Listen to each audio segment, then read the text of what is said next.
آج میں نے 3 موضوعات پر بات کرنی ہے، اور آپ کو یہ بتاتا چلوں کہ جو IMF کی طرف سے دوسری قسط پاکستان کے لیے منظوری ہو گئی ہے اس پر بات ہوگی۔ اس کے علاوہ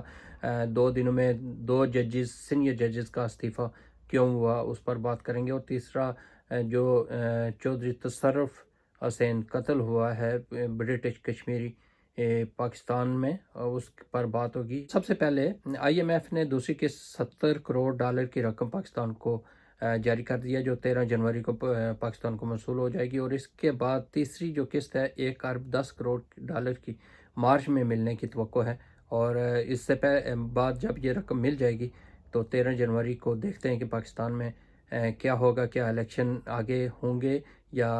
الیکشن اس اپنی مدت میں ہو جائیں گے، کیونکہ اس قسط کے لیے الیکشن کو آگے پیچھے کرنے کے لیے یا اس کو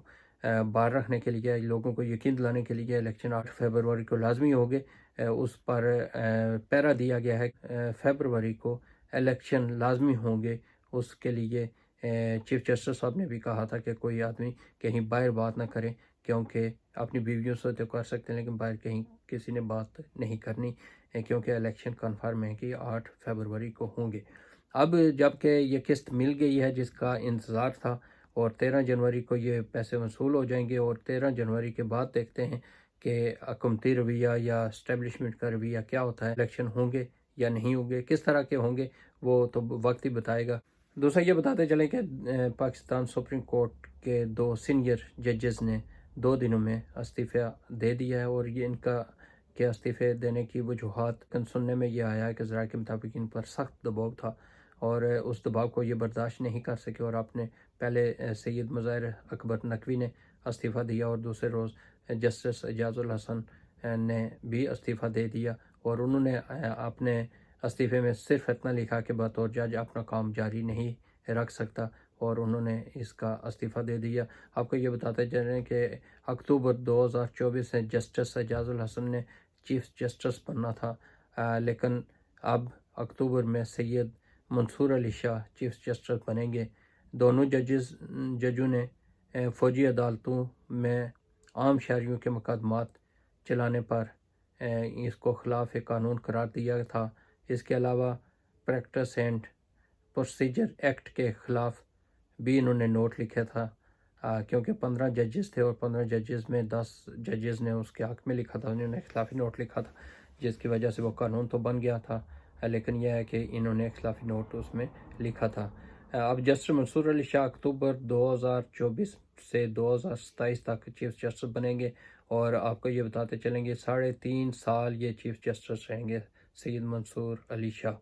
اور آپ کو یہ بتاتے چلیں گے یہ ججز کے جانے کی جو وجوہات جو ہمارے ذرائع نے بتایا ہیں، اس میں سنگین قسم کے ان کو خطرات لاحق تھے، ان کے بچوں کے لیے، ان کی فیملیز کے لیے۔ نمبر 3 یہ بتاتا چلوں کہ اور سے کشمیری نوجوان چودھری تصرف کے قتل پر برطانیہ بھر میں کشمیری اور پاکستانی سراپا احتجاج ہیں، پوری کمیونٹی سراپا احتجاج ہے، اور جیسے وہ رش ڈیل میں رہتے تھے، اور رش ڈیل کے جتنے بھی رہائشی ہیں اور جو اس ایریے کے، خصوصاً برمنگھم میں آپ کو بتاؤں کہ ڈڈیال کے بہت زیادہ لوگ موجود ہیں، اور تصرف جو ہیں ان کا تعلق ڈڈیال سے تھا، اور یہ کام گرانے سے ان کا تعلق ہے، ادھر ایک گاؤں میں رہتے ہیں، اور یہاں محنت مزدوری کرنے کے لیے کچھ عرصہ پہلے آئے، ان کے 2 بچے ہیں چھوٹے، اور وہ سرپرائز دینے کے لیے اپنے گھر میں جانا چاہ رہے تھے، اور آپ کو یہ بھی بتاتے چلیں کہ وہ ان کے بزرگ جو والد ہیں، ان کو جب پتہ چلا تو انہوں نے ان کو دفنا کر جب واپس جانے لگے، اور انہوں نے اس وقت کیا کہا وہ بھی آپ کو ویڈیو ان کی سناؤں گا، انہی کی زبانی، کیونکہ یہ پہاڑی زبان میں بولتے ہیں، لیکن یہ ہے کہ عام لوگ سمجھ جائیں گے کہ ان کے جذبات کیا ہیں۔ وہ سن کر تو رونا آتا ہے کہ اس طرح ایک جوان بچہ جس پر امیدیں ہوں کہ اس نے بہت کچھ کرنا ہے، وہ خود کہتے ہیں کہ انہوں نے مجھے عمرہ کروانا تھا، آج کروانا تھا، لیکن یہ ساری چیزیں ختم ہو گئی۔ ان کی بیوی جو یہاں سے برطانیہ سے فوری طور پر پاکستان آزاد کشمیر پہنچی ہیں، وہاں میڈیا سے انہوں نے گفتگو کرتے ہوئے انہوں نے کیا کہا، اور کس طرح اپنے بچوں کے ساتھ رکھ کر انہوں نے جو بیان دیا ہے وہ دیکھ کر تو دکھ ہوتا ہے بہت زیادہ۔ اور اس میں آپ کو یہ بتاتے چلیں کہ یہ جو ان کے چھوٹے بچے ہیں، ان کو تو اس چیز کا ابھی معلوم نہیں ہے کہ ان کے ساتھ ہوا کیا ہے، ان کا والد کہاں چلا گیا ہے، ان کے سر کی جو چھلسی تھی وہ ختم ہو گئی ہے۔ لیکن یہ اس قسم کے واقعات جو ہیں قابل مذمت ہیں، اور اس طرح اوورسیز پاکستانی اور کشمیری، خصوصاً کشمیری جو وہاں یہاں سے برطانیہ سے اسلام آباد ایئرپورٹ پر جاتے ہیں یا لاہور یا کہیں بھی جاتے ہیں، تو وہ پولیس اہلکار ہوتے ہیں وہ ان کو صحیح ایزی شکار اپنا سمجھتے ہیں، اور اس قسم کا شکار کے لیے وہ آگے ناکے لگا کر بیٹھے ہوتے ہیں۔ اب وہ پولیس زیادہ تر جو رپورٹیں آئی ہیں ڈاکو تھے وہ پولیس کی وردی میں تھے۔ دیکھیں اگر ڈاکو پولیس کی وردی میں ہوں تب بھی پولیس کا قصور ہے، اور پولیس والے خود ہوں تو پھر تو ان کا ہی بنتا ہے، کیونکہ اس ایریے میں تھانے کی حدود میں یہ ایسے کیسا ہو سکتا ہے کہ پولیس کی وردی میں کوئی اور گھوم رہا ہو، ناکے لگا کر کھڑا ہو، اور پھر اس کے پاس گن بھی ہوں، اور پھر وہ فائر بھی کرے اور پھر وہاں سے چلا جائے۔ یہ تو پولیس کی اگر ملی بھگت نہ ہوتا ایسا کبھی نہیں ہوتا۔ لیکن یہ ہے کہ جب ہی پتہ چلتا ہے پولیس والوں کو، یا ایئرپورٹ سے جب وہ نکلتے ہیں تو ایئرپورٹ کے جو چیکنگ کرنے والے لوگ ہوتے ہیں وہ ان کے اہلکار آگے ہوتے ہیں، وہ ان کو اطلاع دیتے ہیں کہ ہاں جی یہ ڈڈیال یا آزاد کشمیر کے بندے آئے ہیں، برطانیہ سے آئے ہیں، اور ظاہر ہے جو لوگ جاتے ہیں وہ زیادہ تر کچھ لوگوں کی خواہش ہوتی ہے کہ وہ کیش اپنے پاس لے کر جائیں یا زیورات یا اس قسم کی چیزیں، تو ان لوگوں کو پتہ ہوتا ہے اس چیز کا، تو وہ پھر جب انہیں اطلاعات مل جاتی ہیں تو وہ راستے میں کہیں روک کر ان کو لوٹنے کی کوشش کرتے ہیں۔ پھر اس طرح یہ جب قیمتی جانیں اس قسم کی چلی جائیں تو بہت دکھ ہوتا ہے، کیونکہ زندگی بار بار ملتی نہیں ہے، اور ایک بار زندگی چلی جائے تو اس کا کوئی تدارک نہیں ہوتا۔ تو اس طرح کے واقعات آج ان کے ساتھ ہوئے، کل کسی اور کے ساتھ ہوں گے، پہلے بھی کچھ واقعات ہوتے رہے ہیں، لیکن ڈائریکٹلی اس طرح گولی مار کر بندے کو جان ختم کر دینا یہ کوئی اچھی بات نہیں ہے۔ اس پر ہمیں دکھ بھی ہوا ہے، اور اوورسیز کشمیری اور پاکستانی جتنے بھی یہاں موجود ہیں برطانیہ میں خصوصاً، وہ اس پر دکھ کا اظہار کر رہے ہیں اور سراپا احتجاج بھی ہیں، اور حکومت پاکستان اور جتنے بھی ذمہ داران ہیں ان تمام سے یہ گزارش کرتے ہیں کہ اس کا فوری تدارک کیا جائے۔ برٹش ہائی کمیشن سے بھی کافی حد تک لوگوں نے احتجاج کیا ہے، ای میلز کر رہے ہیں، پٹیشن لانچ کی ہوئی ہے، اور اس کے علاوہ ایم پیز جو ہیں یہاں کشمیری خصوصاً جتنے بھی ایم پیز ہیں، ناز شاہ اور ایم پی خالد محمود اور باقی جتنے بھی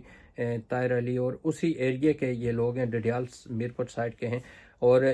انہوں نے بھی اس چیز کا نوٹس لیا ہے، اور انہوں نے یہ کہا کہ ہم اس چیز کو لے کر انشاءاللہ آگے جائیں گے اور اس کا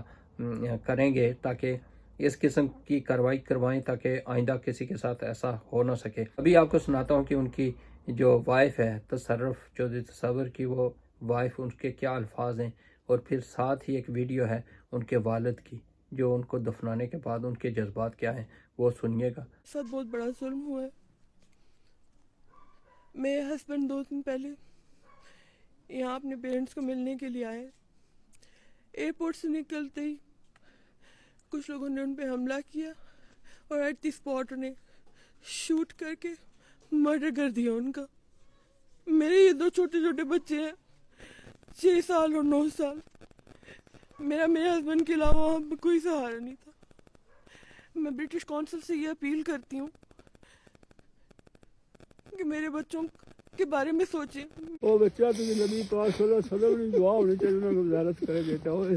وہ بچہ وہ تمہیں کی حج کرانا سے، وہ بچہ تمہیں کی ساریاں خطوں کو کرنا سے، وہ میکی سچی جا دیا تھی ناجو۔ جی آپ نے سنی ان کی جو وائف ہے اس کی گفتگو سنی، اور اس میں کتنا درد تھا، کتنا دکھ تھا، اور پھر اس کے والد جو بوڑھا والد ہے جس کا کوئی اور سہارا نہیں ہے، وہ قابل مذمت ہوتی ہیں، اور ہم جتنے بھی ہیں اوورسیز پاکستانی اور کشمیری اس چیز کی مذمت کرتے ہیں، اور امید رکھتے ہیں کہ حکومت پاکستان اور جو ذمہ داران ہیں وہ اس چیز کا نوٹس لیں گے، اور جتنے بھی لواحقین ہیں ان کے درد میں برابر کے شریک ہوں، اور وہاں کے جو آزاد کشمیر کے وزیر اعظم کام ہے کہ وہ حوصلہ افزائی کریں ان کی۔ اب جو بندہ دنیا سے چلا گیا اسے تو واپس نہیں کر سکتے، کم از کم ان کی حوصلہ افزائی تو کریں۔ اور تیسرا یہ ہے کہ جتنے بھی اوورسیز کشمیری اور پاکستانی ہیں آپ اپنی آواز بلند کیجئے گا، کیونکہ یہ موقع ہے اس قسم کے جو واقعات ہیں اتنی آواز بلند کیجئے گا کہ دوبارہ اس قسم کے واقعات رونما نہ ہوں، تاکہ جن لوگوں کا اختیار میں ہے اور جو اس کا کلا کامہ کر سکتے ہیں وہ ایکٹیو ہوں اور اس پر کوئی کارروائی کریں، تاکہ جو بھی بندہ اس کے بعد کوئی اس قسم کے واقعے کے بارے میں سوچے تو اس کو اس کا انجام بھی پتہ ہونا چاہیے. اسی کے ساتھ اجازت دیجیے. انشاءاللہ صحت رہی زندگی رہی دوبارہ ایم سٹوری کے ساتھ آپ کی خدمت میں حاضر ہوں گا. اس وقت کے لیے حافظ.